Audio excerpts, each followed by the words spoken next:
복음 5장 27절부터 39절까지의 말씀입니다.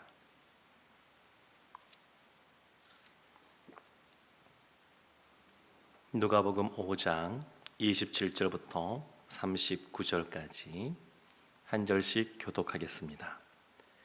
그 후에 예수께서 나가사 레위라 하는 세리가 세관에 앉아 있는 것을 보시고 나를 따르라 하시니 그가 모든 것을 버리고 일어나 따르니라. 레위가 예수를 위하여 자기 집에서 큰 잔치를 하니 세리와 다른 사람이 많이 함께 앉아 있는지라. 바리새인과 그들의 서기관들이 그 제자들을 비방하여 이르되 너희가 어찌하여 세리와 죄인과 함께 먹고 마시느냐.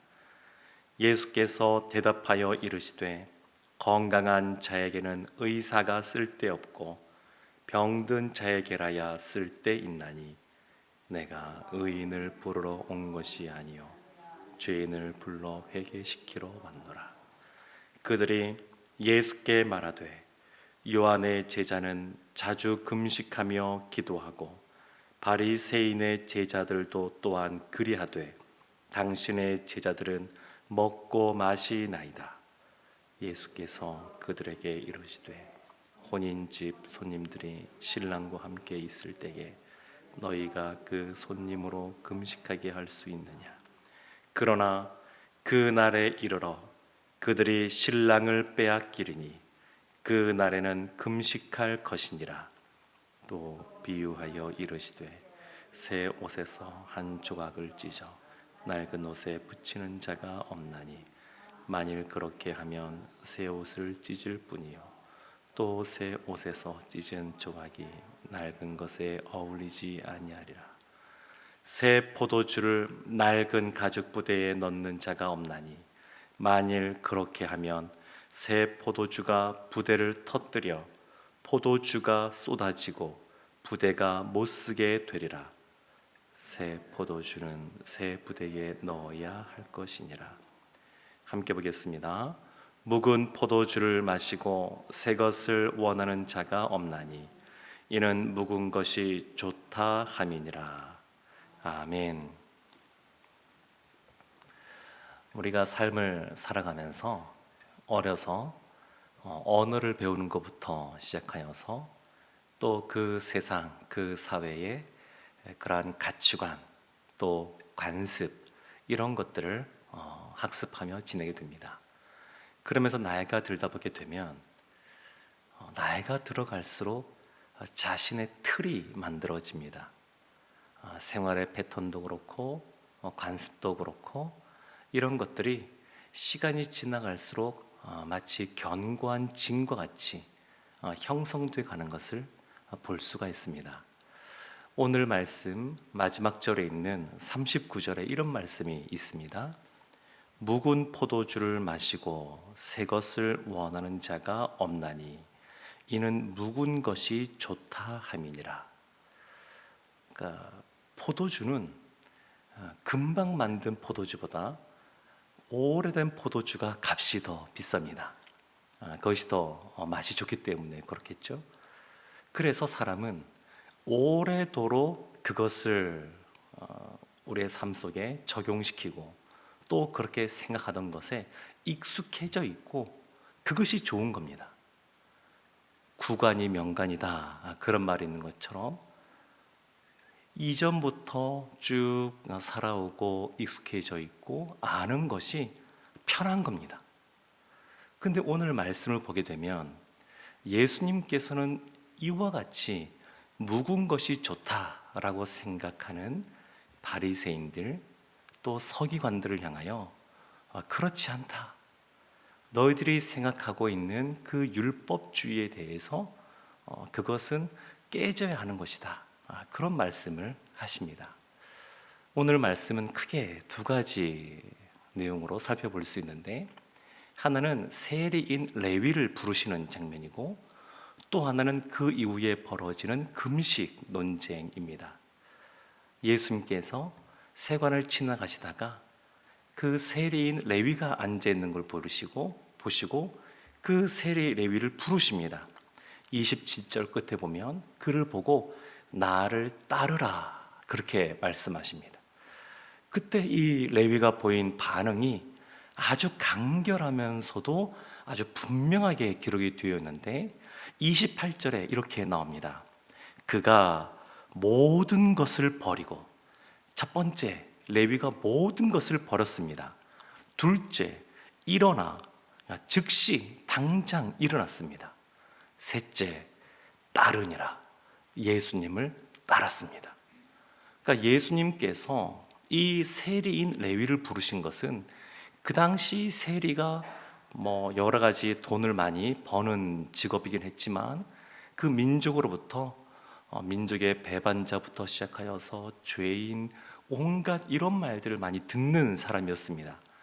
그런데 그 당시에 그와 같이 천하게 대접받던 그 세리, 예수님께서 그 세리인 레위를 부르신 것은 하나님이 은혜를 베풀으셨다라고 볼 수 있습니다. 하나님의 사람으로 불러주신 것은 다 은혜입니다. 이 레위가 다른 식으로 이름을 표현하면 마태고, 그 마태복음도 쓰게 되는데, 그러니까 이 레위가 하나님 예수님의 그 은혜 베푸심으로 부르심을 받게 되었습니다. 그때 보인 반응은 분명합니다. 늘 그 삶에 고민거리가 있었는지 모르겠지만 예수님이 부르시자마자 자신이 그와 같은 자격이 없는 존재라는 것을 알면서도 즉각적으로 일어났고 모든 것을 버리고 온전히 예수님을 따라갑니다. 그리고 잔치를 베푸는데 29절 보면 많은 사람들이 초대됩니다. 예수님과 12제자뿐만 아니라 또 세리들, 또 다른 많은 사람들이 함께합니다. 그런데 이와 같이 큰 잔치를 베푸는 이유를 분명하게 기록하는데 29절 보면 예수를 위하여, 예수를 위하여. 레위가 자랑하기 위해 베푸는 것 아닙니다. 이 보십시오, 요즘 가장 핫한 인물, 존경받는 인물, 대단하다고 인정받는 선지자와 같은 인물, 그 예수님이 나를 불러서 내가 그 옆에서 같이 식사를 하는 존재, 이런 존재가 되었습니다. 자랑하기 위해서 잔치를 베푼 것이 아닙니다. 예수님을 섬기고자, 대접하고자, 그 예수님을 위하여 그와 같이 잔치를 베풀었습니다. 그런데 여기까지 보면 좋은데 이제 여기에 사건이 발생합니다. 30절부터 보게 되면 바리새인들과 또 서기관들이 찾아옵니다. 그러면서 그 많은 사람들이 시끌벅적 그냥 그 먹으면서 그냥 활기차게 밝게 이렇게 식사하고 있었을 텐데, 기쁨의 식탁을 누리고 있었을 텐데, 그 바리새인들과 서기관들이 와서 큰 소리로 비방하여 말합니다.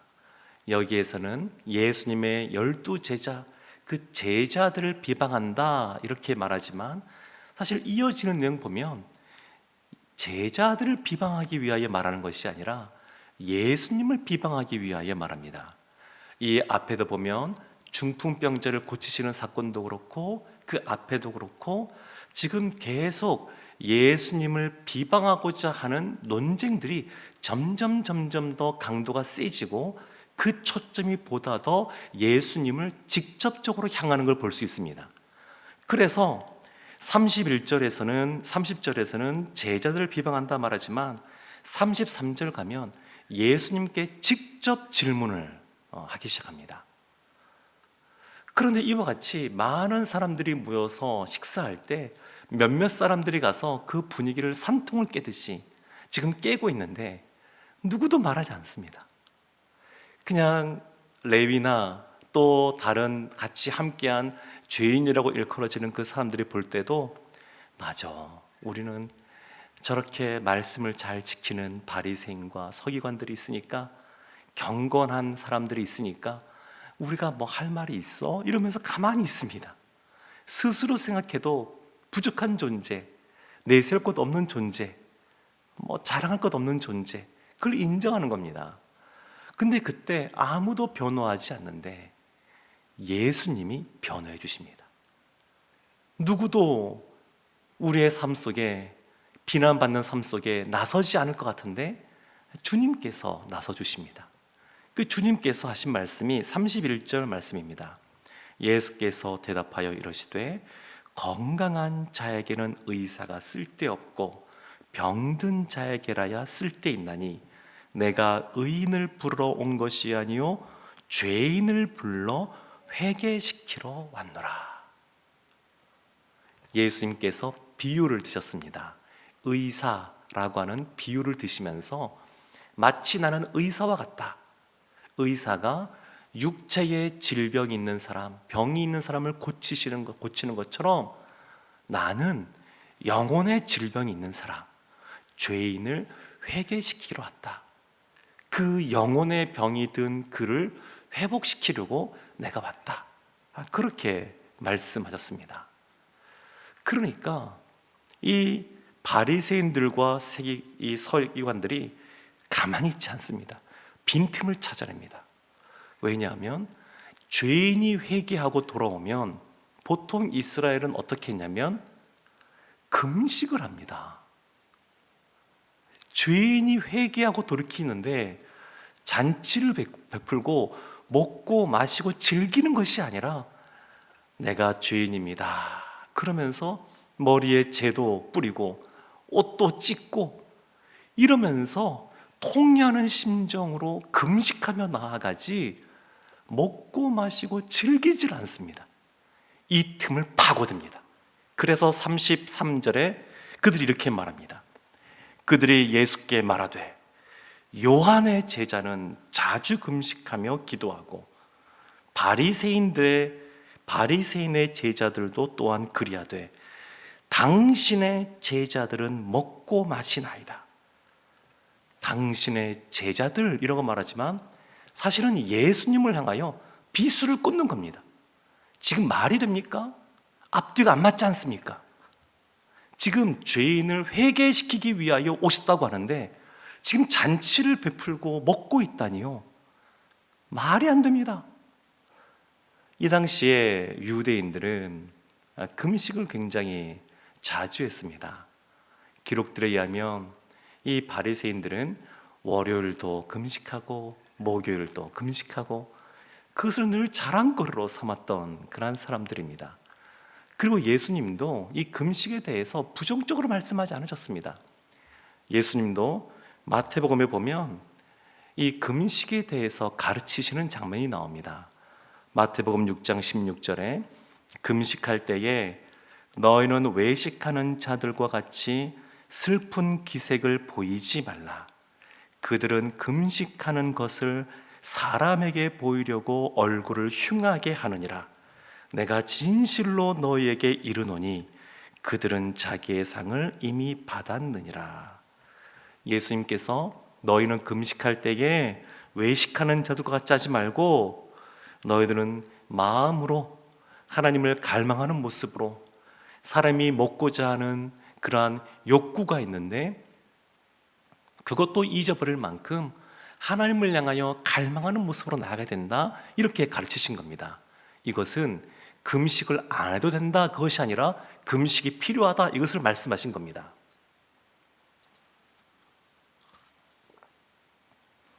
초대교회 때도 이 금식하는 장면들이 기록되어 있습니다. 사도행전 13장 2절 보면 안디옥 교회가 바울과 바나바를 보낼 때 이렇게 했습니다. 주를 섬겨 금식할 때에 성령이 이르시되 내가 불러 시키는 일을 위하여 바나바와 사울을 따로 세우라 하시니. 그러니까 예수님은 금식을 부정하지 않으셨고 초대교회에서도 금식을 중요하게 생각했었습니다. 그런데 이 금식에 대해서 예수님이 뭐라고 말씀하시냐면 예수님께서 34절에 이렇게 말씀하십니다.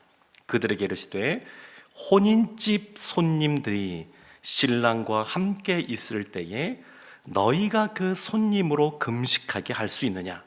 그러나 그 날에 이르러 그들이 신랑을 빼앗기리니 그 날에는 금식할 것이니라.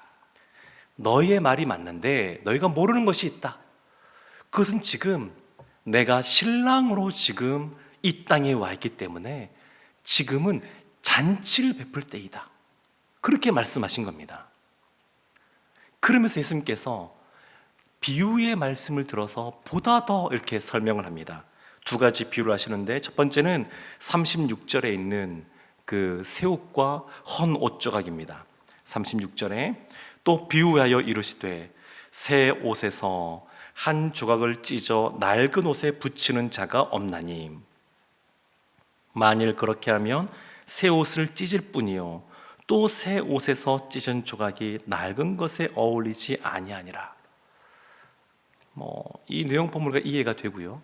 또 하나 비유를 드시는데 그것이 새 포도주와 새 부대에 대한 내용입니다. 37절 말씀에 새 포도주를 낡은 가죽 부대에 넣는 자가 없나니 만일 그렇게 하면 새 포도주가 부대를 터뜨려 포도주가 쏟아지고 부대도 못 쓰게 되리라. 새 포도주는 발효를 많이 합니다. 그래서 새 부대는 유연하기 때문에 그것이 발효가 되면서 팽창이 되어도 그것을 감당할 수가 있습니다. 그런데 낡은 부대, 오래 쓴 부대는 유연성이 떨어집니다. 그래서 새 포도주를 담았는데 그것이 발효가 많이 되니까 그것을 감당하지 못하면 뻥 하고 터져 버리게 되는 겁니다.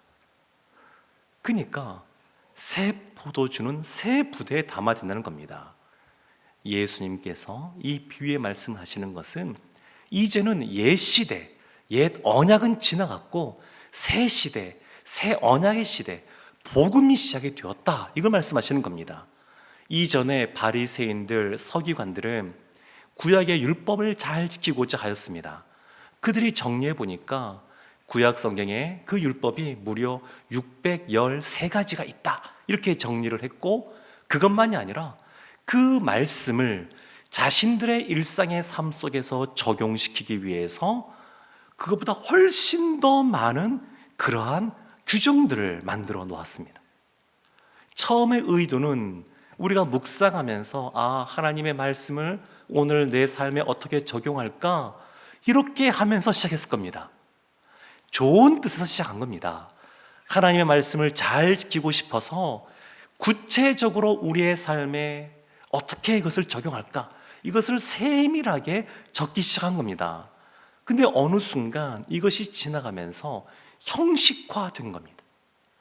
그 마음의 중심이 무엇이 중요한지 이것이 사라지고 전통으로 내려오던 것, 관습으로 내려오던 것, 이것이 딱 틀을 짜고 경관진으로 자리 잡으면서 율법의 그 중요한 의미를 잊어버리고 율법주의로 흘러간 겁니다. 형식주의로 흘러간 겁니다. 그래서 더 이상 복음이라고 하는 새 포도주를 담을 수 없는 옛 부대, 헌 부대가 된 겁니다.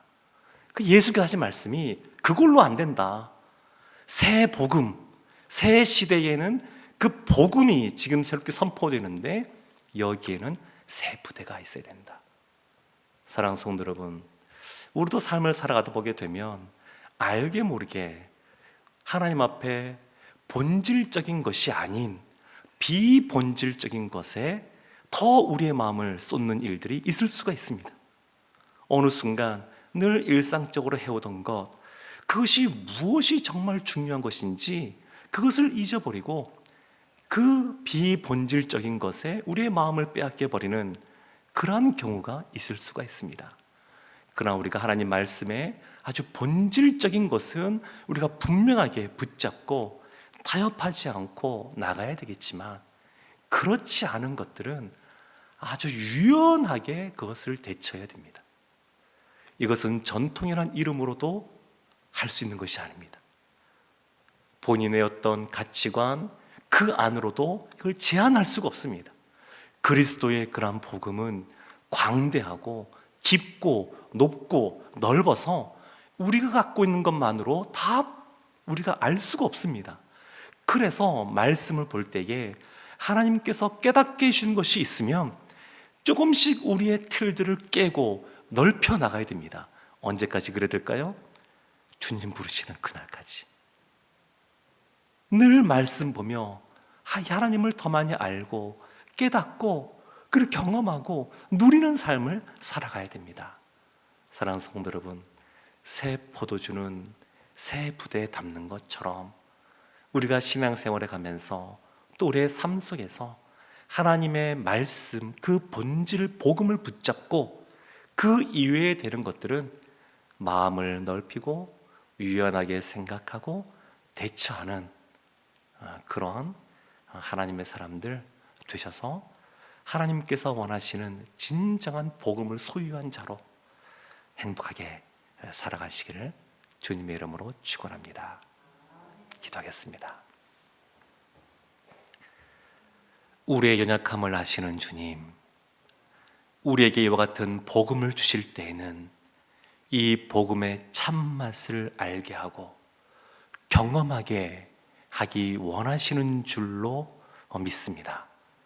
하나님, 우리가 세월이 지나갈수록 더 복음에는 집중하지만 비본질적인 것에는 생각을 넓히고 마음을 넓히고 포용하고 사랑으로 대할 수 있는 저희가 되게 하여 주옵소서. 예수님의 이름으로 기도합니다.